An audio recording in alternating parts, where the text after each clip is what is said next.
সাত সকালে বৃষ্টিতে ভিজছে রাজধানী ঢাকা। এতে গত কয়েকদিনের ভ্যাপসা গরমে অতিষ্ঠ হয়ে ওঠা জনজীবনে কিছুটা হলেও স্বস্তি মিলেছে।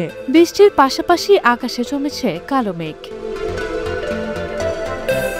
বুধবার ভোর থেকে রাজধানীর মিরপুর, বারিধারা, উত্তরার শ্যামলী এলাকায় গুড়ি গুড়ি বৃষ্টির খবর পাওয়া যায়।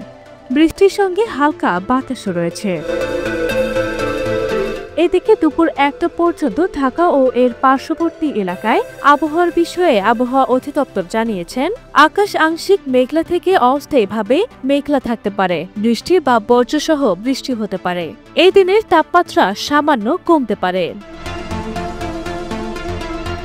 অন্যদিকে মঙ্গলবার রাতে আবহাওয়া অফিস জানিয়েছে, বুধবার সন্ধ্যা 6টার মধ্যে রংপুর, ময়মনসিংহ ও সিলেট বিভাগের অধিকাংশ জায়গায়, রাজশাহী, ঢাকা ও চট্টগ্রাম বিভাগের অনেক জায়গায় এবং খুলনা ও বরিশাল বিভাগের কিছু কিছু জায়গায় অস্থায়ীভাবে দমকা হাওয়া সহ হালকা থেকে মাঝারি ধরনের বৃষ্টি বা বজ্রসহ বৃষ্টি হতে পারে। সেই সঙ্গে রংপুর, রাজশাহী, ময়মনসিংহ ও সিলেট বিভাগের কোথাও কোথাও মাঝারি ধরনের ভারী থেকে ভারী বর্ষণ হতে পারে।